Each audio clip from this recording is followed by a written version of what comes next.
Vamos a seguir con la serie que estamos dando y Señor, ayúdame a hablar de tu parte en esta mañana. Y acuérdate de la serie que estamos hablando, Enemigos de la Madurez, ¿sí?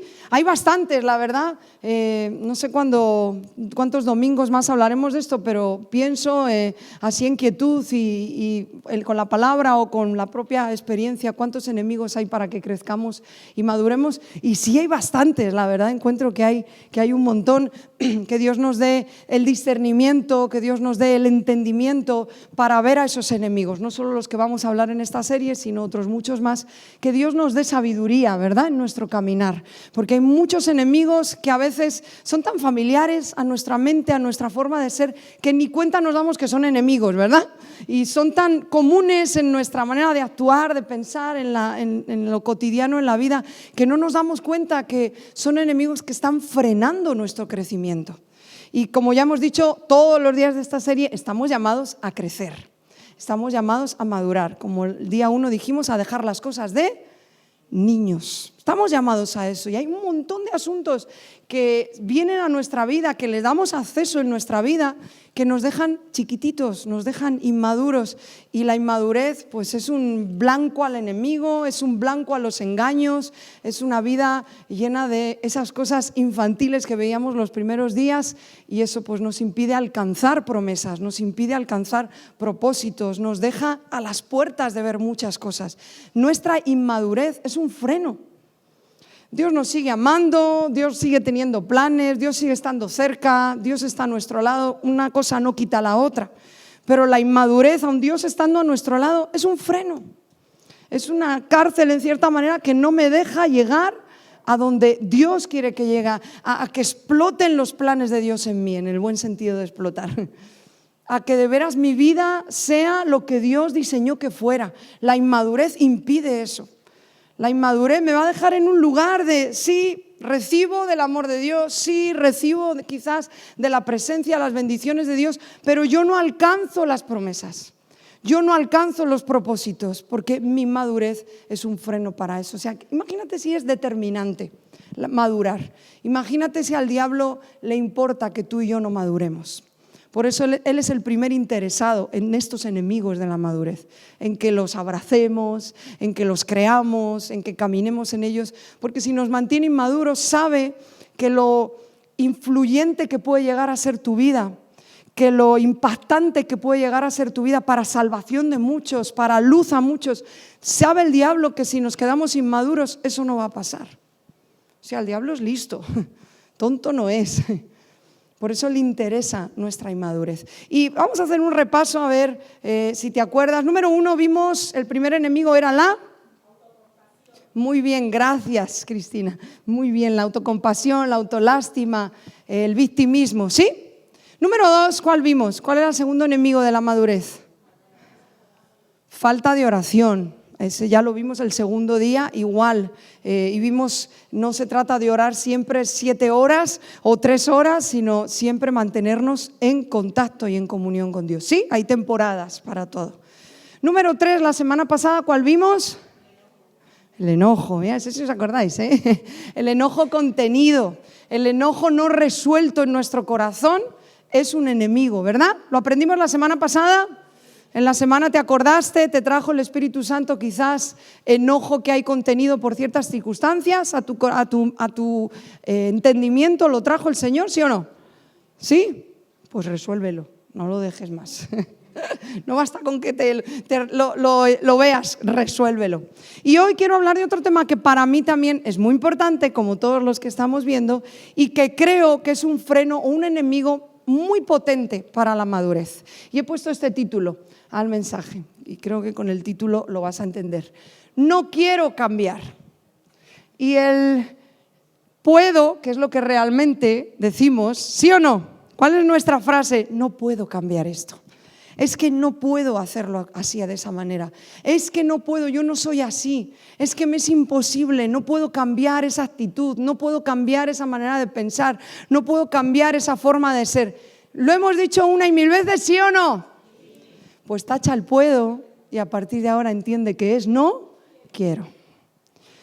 El cambio lo llevamos intrínseco en nuestra vida. No sé si está bien dicho intrínseco. Creo que sí, ¿verdad? lo llevamos dentro de nosotros.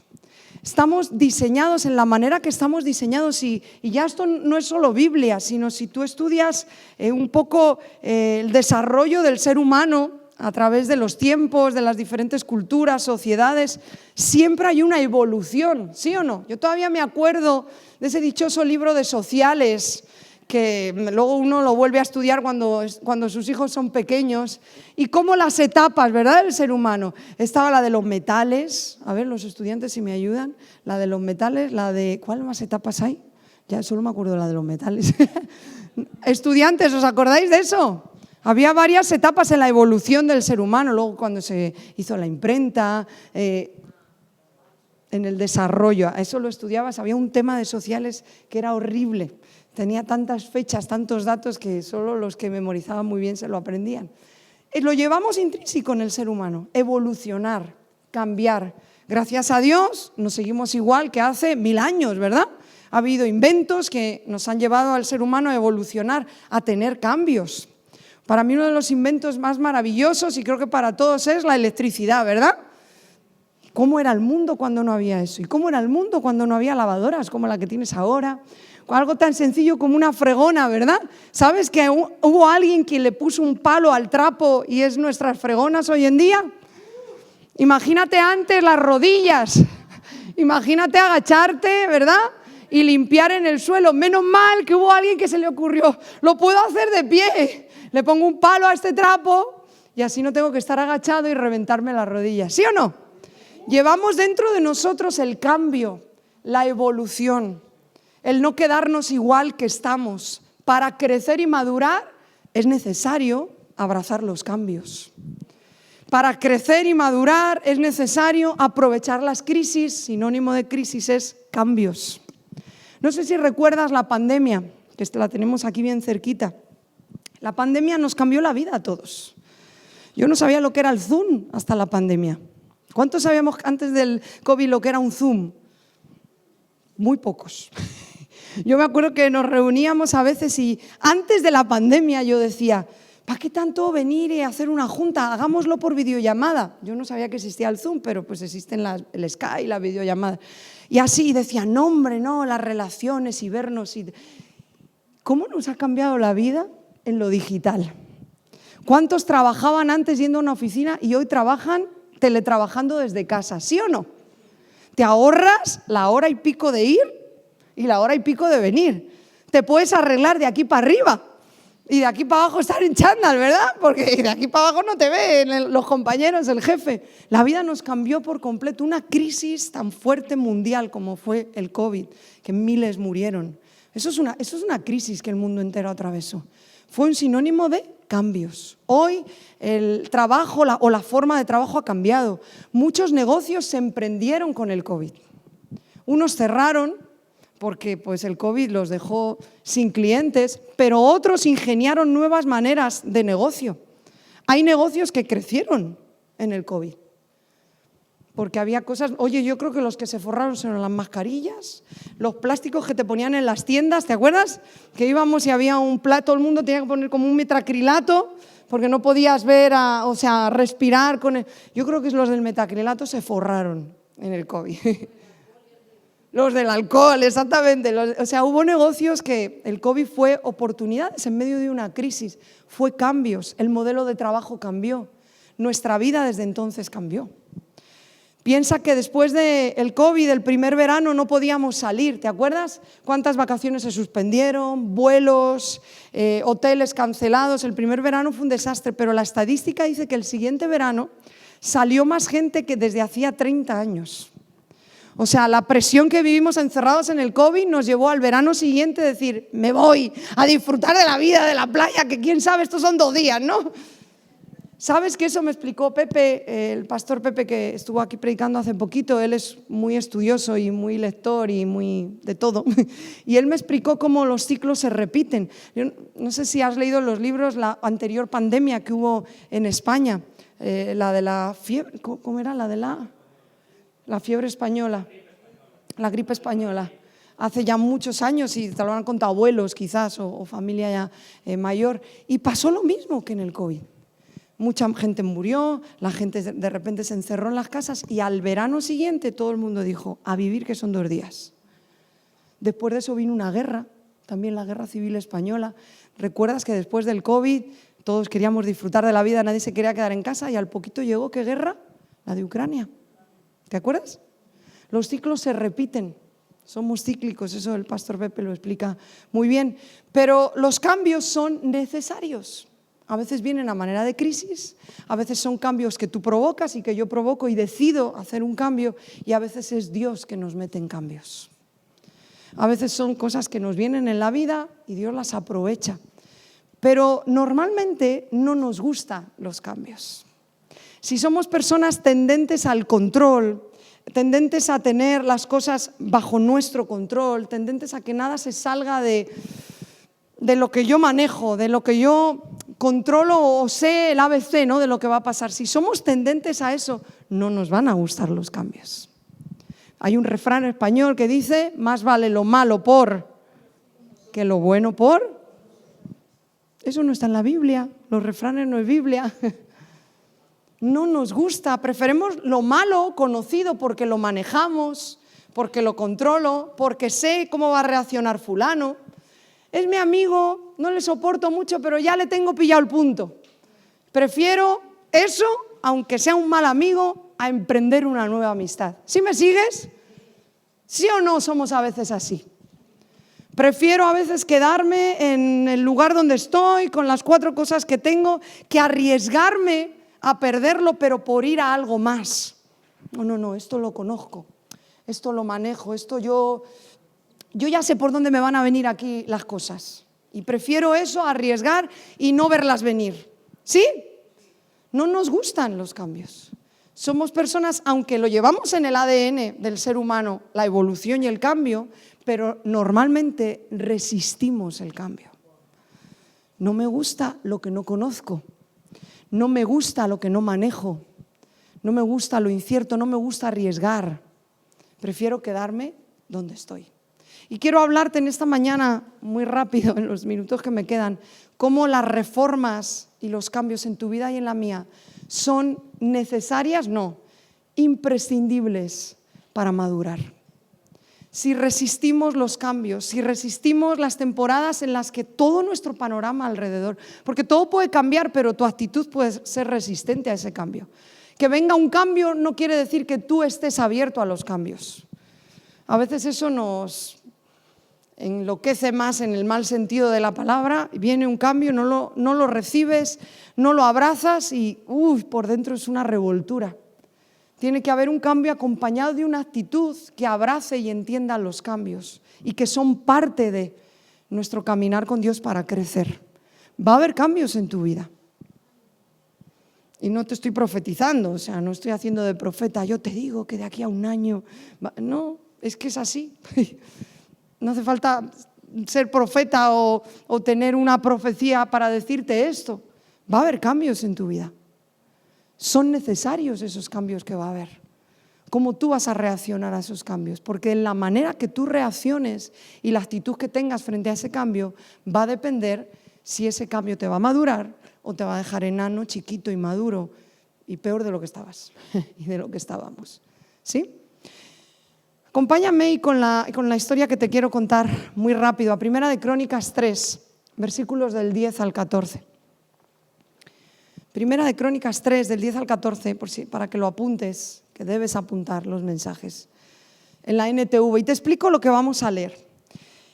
En la historia del pueblo de Israel hubo muchos reyes. En el momento, es necesario que entiendas esta parte de la historia para entender el mensaje. Cuando David muere, pasa a reinar su hijo Salomón. ¿Recuerdas? Dios se enoja con Salomón. No era para menos, tuvo 1000 mujeres, siempre lo decimos, tiene el top en el cielo con más mujeres.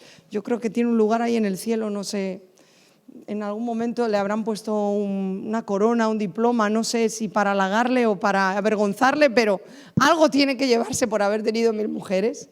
Y Dios se enoja con él porque muchas de esas mujeres eran de los pueblos idólatras, contrarios a Dios. Entonces Dios decide cortar el reinado de la descendencia de Salomón, pero por amor a David, su papá, Dios le deja 2 tribus.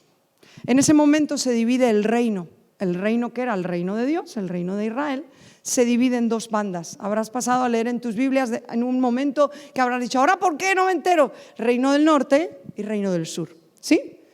Uno fue el reino de lo que la descendencia y las 2 tribus, que por amor a David, no a Salomón, Dios permitió una descendencia, y otro pasa a ser con un tal Jeroboam, un anónimo, y le da las otras 10 tribus, y pasa a ser la otra parte del reino, el reino de Israel y el de David, el de Judá, donde estaba Jerusalén. ¿Sí? ¿Hasta aquí bien?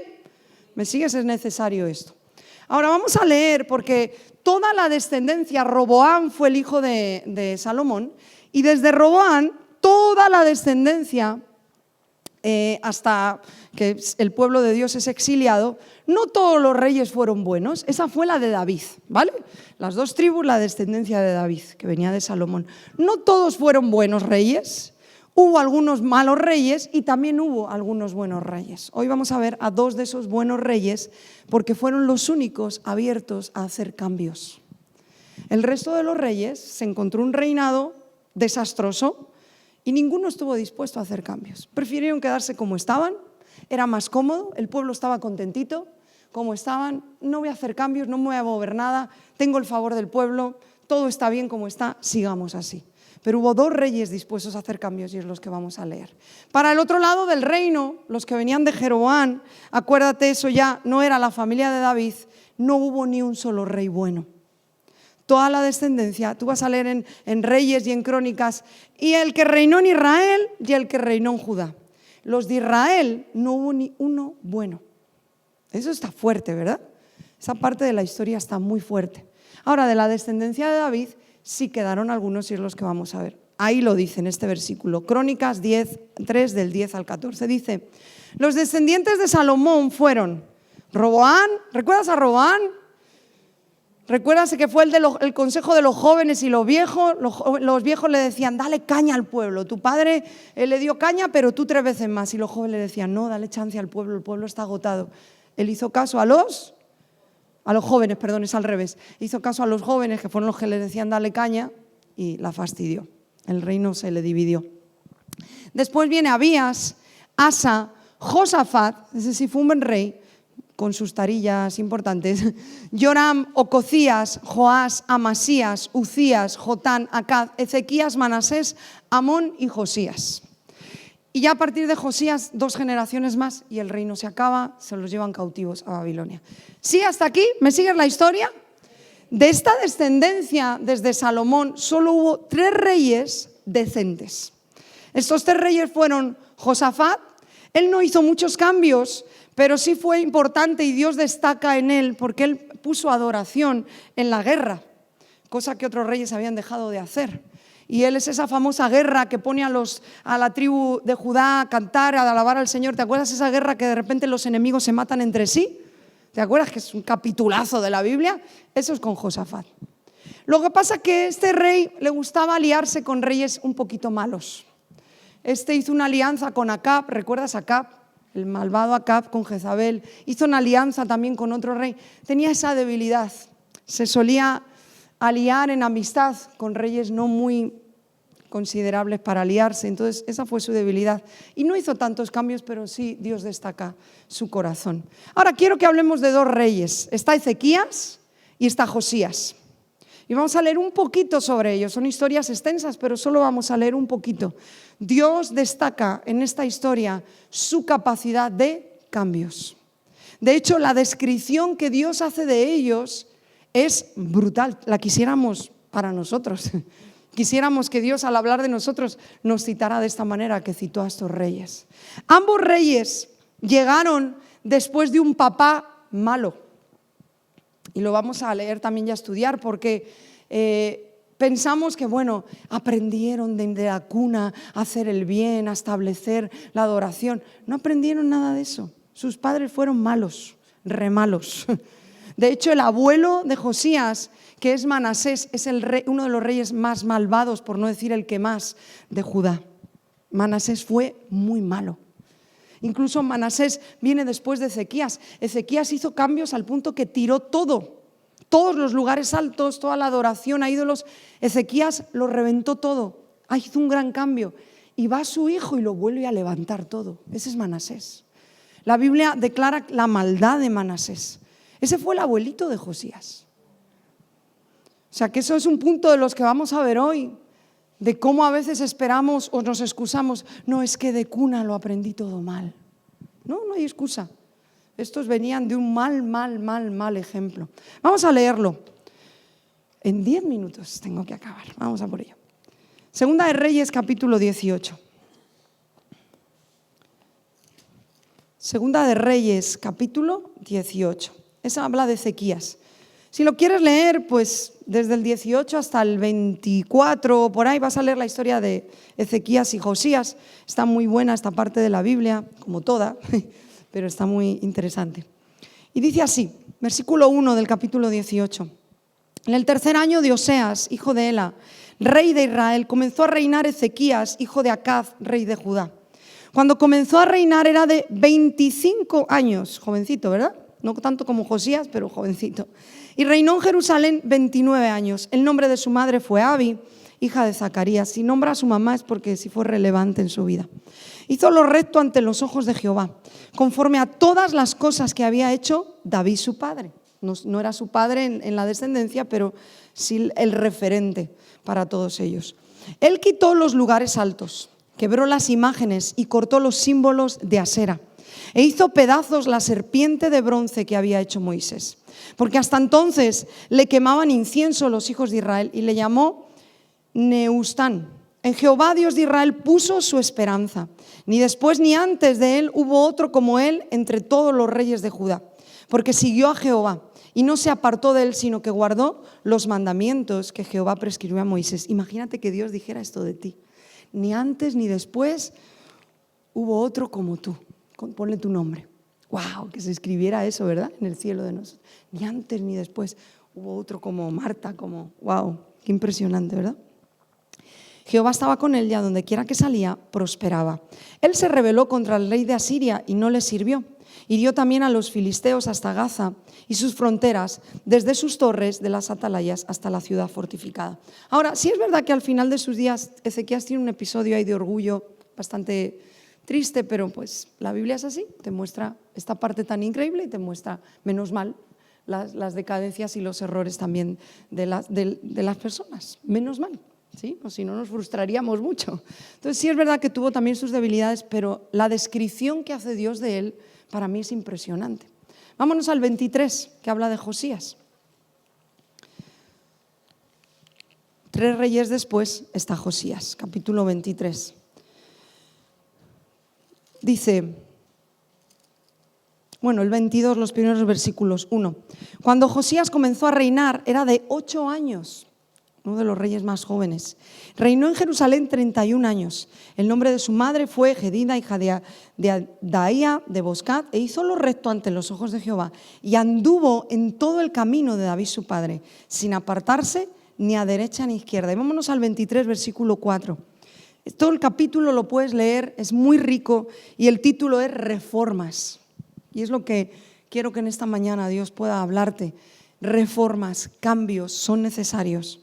Entonces mandó el rey al sumo sacerdote, versículo 4 del 23, a los sacerdotes del segundo orden y a los guardianes de la puerta, que sacasen del templo de Jehová todos los utensilios que habían sido hechos para Baal. Estaban en el templo de Dios.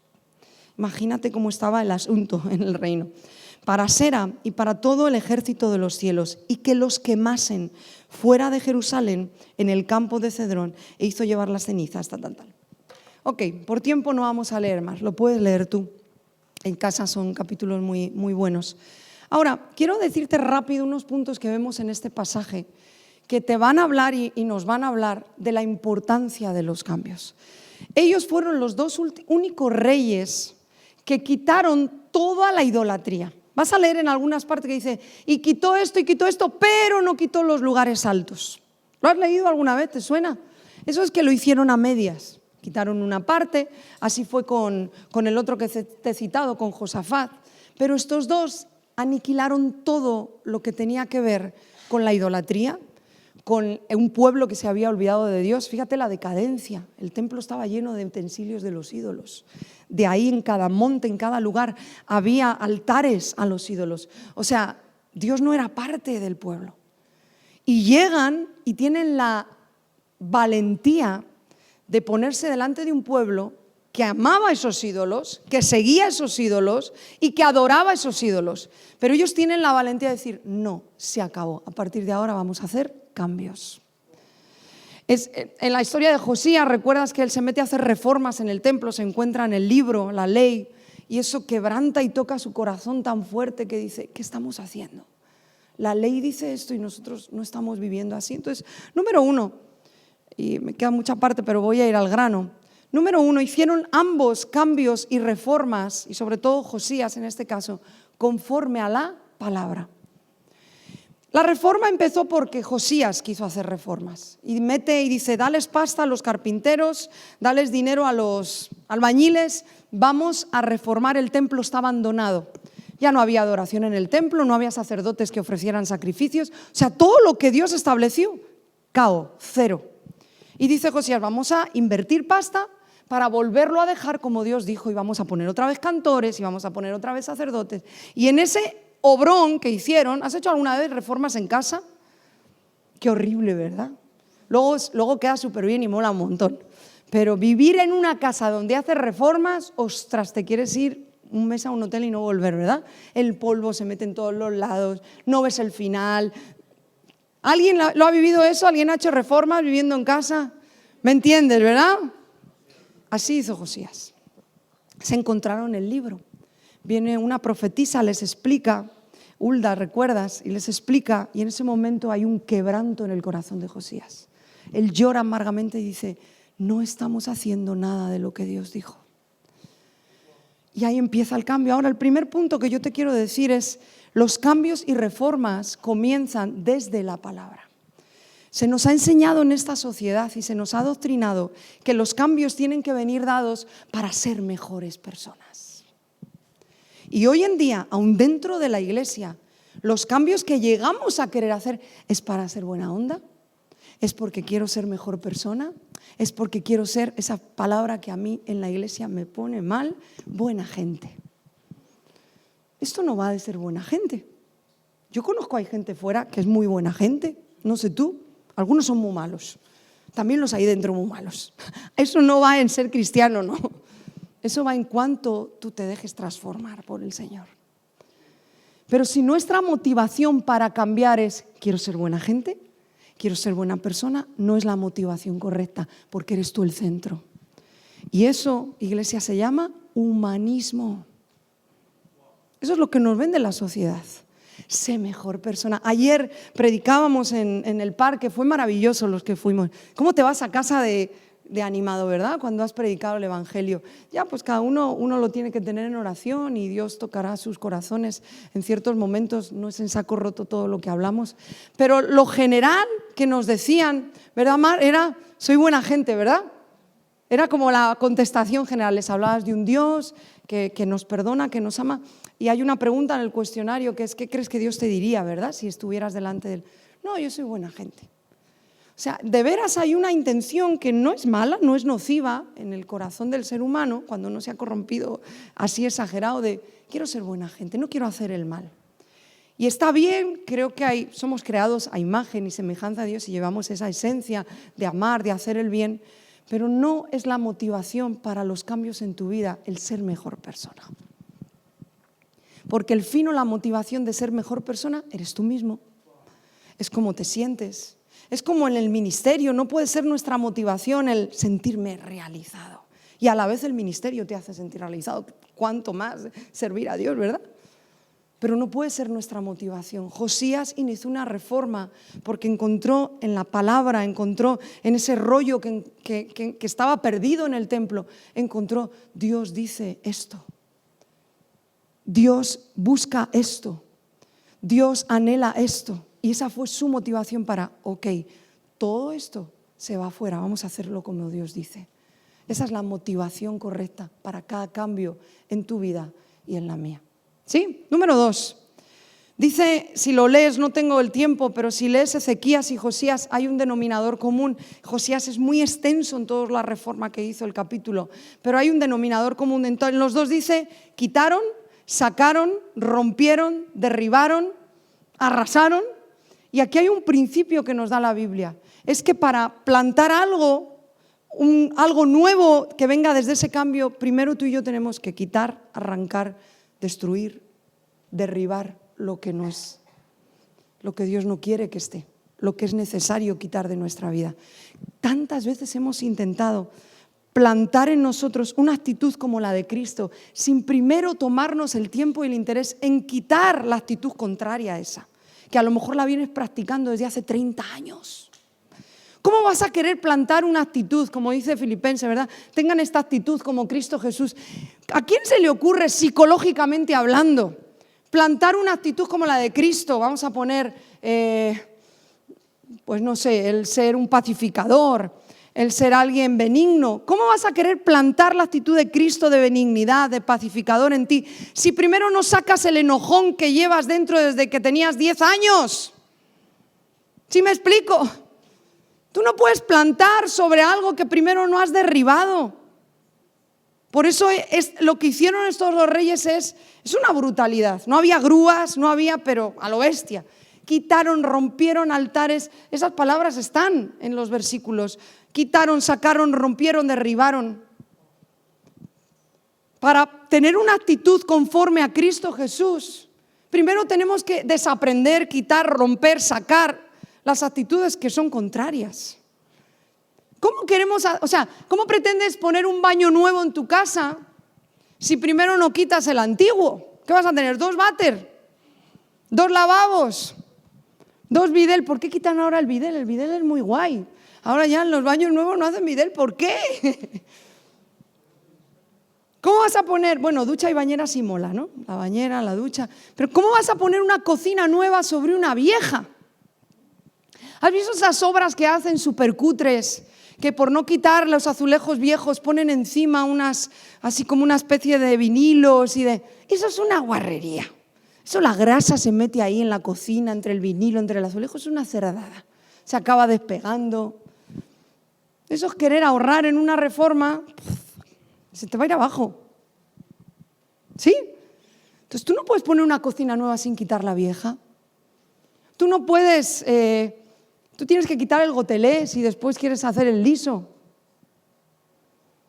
Eso es necesario que lo entendamos. Tú tienes que derribar y tomarte el tiempo, el interés y la actitud de rendirte al Señor y decir, ok, Señor, llevo toda la vida contestando así. Ya se acabó. Me enseñaron a contestar de esta manera, a reaccionar así rebeldemente. Llevo toda la vida haciendo esto. Se acabó, lo derribo, lo quito, ayúdame Espíritu Santo, y entonces después ya sí puedes edificar ahí la actitud de Cristo. Número 3, ayúdame Josu para acabar ya. A ambos, a Ezequías y a Josías, les precedieron reyes malvados, te lo he dicho antes. Y aquí hay un principio que para mí lo he escuchado mucho, no llevo toda la vida, pero pues ya llevo casi 30 años en el Evangelio. Y he escuchado tantas veces esto, excusarse en el sentido de, y ya no hablo solo de padres físicos, a veces son padres espirituales, a veces son pastores, a veces son líderes, a veces son gente que te instruyó, ¿cómo se dice esta palabra? Que me mentoreó, X, o padres naturales. Pero ¿cuántas veces nos hemos excusado? Es que yo esto lo aprendí así de mal. Así lo aprendí. Es que yo, pues si te criaste quizás en un contexto donde el pleito era normal, aún dentro de la iglesia. Es que así es como me crié, así me enseñaron. Y al final eso se convierte en una excusa en nuestro corazón para no hacer cambios. Este niñito de 8 años, Josías, 8 añitos. Ezequías era un jovencito también de 20 y pico años. Padres malvados, no fue una excusa en ningún momento. Mi padre levantó ese ídolo Asera, vamos a seguir adorándolo. Mi padre levantó esos altares a Baal, sé que está mal, pero lo hizo mi papá, lo hizo mi mentor, así lo hizo. Me crié con un mentor que criticaba al resto de las iglesias y chismeaba sobre todos los demás siervos de Dios. Así me crié. Sé que está mal, pero es que ya lo traigo intrínseco, ya lo traigo metido en mi cultura, en mi ADN. Y nos excusamos vez tras vez para no hacer cambios que son necesarios. Si no hago cambios, me quedo con la educación chismosa, criticona, etcétera, etcétera, porque no quise hacer cambios y me quedo inmaduro y me pierdo de lo que está por venir. Si estos dos hubieran puesto esto de excusa, no hubieran hecho nada.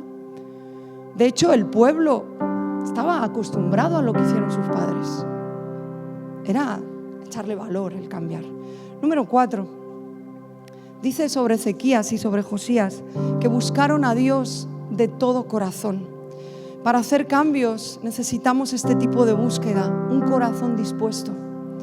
Tú debes de pararte y yo debo de pararme en la presencia de Dios a dejarle que Él me... Para mí es una de las oraciones casi diarias que yo hago, esa oración que hacía el rey David: escudriña mi corazón, Dios.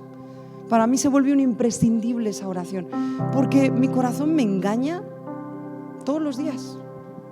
Y si yo no oro así, yo estoy vendida. Señor, escudriña mi corazón. ¿Cuántas intenciones de mi corazón en lo que hago realmente no es buscarte?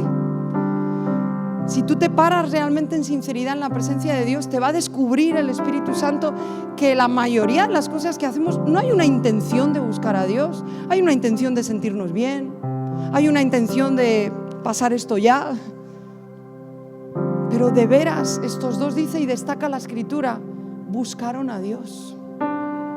Sin una búsqueda de Dios se nos va a hacer imposible los cambios, porque la búsqueda de Dios trae consigo humildad. Ok, Señor, yo he hecho toda la vida esto así. Lo he puesto el plato aquí, el vaso aquí, el cubierto aquí. Así me dijeron, así me enseñaron, así lo he hecho, así soy yo y no puedo cambiar. ¿Dónde está la humildad ahí del Señor? Si esta no es tu manera, estoy dispuesto a poner el plato allí, el vaso aquí, el cubierto allí. Haz lo que tú quieras. Jesús nos lo enseñó en una de las lecciones, o la más fuerte. Señor, yo no quiero ir a la cruz, pero que se haga tu voluntad y no la mía. Estar dispuesto a cambios conlleva buscar a Dios. Dice, en Dios pusieron su esperanza, confiaron en Dios. ¿Dónde está tu esperanza? ¿En el sistema? ¿En el sistema iglesia? ¿En el sistema gobierno de una iglesia? ¿Dónde está tu confianza? ¿En tu dinero? ¿En tu trabajo? ¿En los ministerios?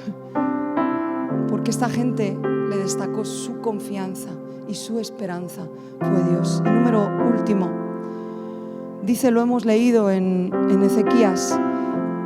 Vamos a volverlo a leer para leerlo exactamente y no inventarme nada. Capítulo 18, versículo 4, dice: Él quitó los lugares altos y quebró las imágenes, cortó los símbolos de Asera. Y fíjate lo que dice: hizo pedazos, rompió, destruyó, quitó la serpiente de bronce que había hecho Moisés. Si tú lees esto sin entender, tú dices: ¡oh, sacrilegio! ¡Herejía! Se le fue la pinza a Ezequías. ¿Tú recuerdas la serpiente de bronce de Moisés en el desierto? En el desierto hay víboras, hay serpientes, picaron a muchos del pueblo, iban a morir. Y Moisés levanta una cruz, una serpiente de bronce, y dice: todo aquel que la mire será sano. ¿Recuerdas? Y el que miraba la serpiente sanaba, y no tenía poder el veneno de las picaduras sobre ellos. Es un símbolo de Cristo. Esa serpiente, esa cruz simboliza Jesús, nos hace libres del pecado. Mirarle a Él nos saca de una vida de pecado. ¿Sí? ¿Por qué la revienta y por qué la destruye Ezequías? ¿Era un símbolo bueno? ¿Era un buen recuerdo, sí o no? ¿Era hacer memoria de los milagros de Dios, sí o no? ¿Era algo malo ese símbolo, sí o no? Sin miedo, sí o no. ¿No era malo? ¿No tenía nada de malo? ¿Era un buen recuerdo? ¿Era una buena... un recordatorio del poder de Dios? Y cuánto más si sabemos que nos muestra a Cristo y su cruz. Pero fíjate lo que dice después, y aquí está el misterio, y acabo. Dice: porque hasta entonces le quemaban incienso los hijos de Israel a esa serpiente. Ese símbolo se había convertido en un Dios. Yo no sé cuánta memoria tienes tú de lo que Dios hizo ayer. Yo tengo muchas. Yo no sé cuántos momentos hay en tu memoria, en tu corazón, de cosas increíbles que Dios hizo. Yo no sé cuánto recordatorio hay en ti, o incluso una ropa, algo en tu hogar que recuerde: Dios me sacó de esto, Dios me mostró esto, Dios hizo esto. Eso está bien, pero el pueblo lo había vuelto un ídolo. Y esa serpiente de bronce se estaba volviendo adorada como un ídolo cuando no adoraban a Dios. No sé si me sigues. Pero hasta los cambios muchas veces vienen dados cuando nos damos cuenta y somos capaces de hacer esos cambios, de que mi vida se trata de monumentos de lo que Dios hizo, y adoro más la sanidad que Dios hizo que a Dios mismo. Mi corazón está más en la sanidad que Dios hizo. Seguramente muchos estáis aquí porque un día Dios te sanó y dijiste: wow, Dios es real. A lo mejor te sacó como a mí de la depresión y dijiste: wow, merece la pena seguirle. Dios me ha librado de esto. Pero cuando yo me paro y me estanco ahí y dejo de adorar a Dios y empiezo a adorar lo que Dios hace o hizo, se convierte en un ídolo. ¿Y cuántos de nosotros yo he visto a través de los años en la iglesia general, que dejaron de madurar, de crecer, por no cambiar en su corazón aquella memoria de antaño?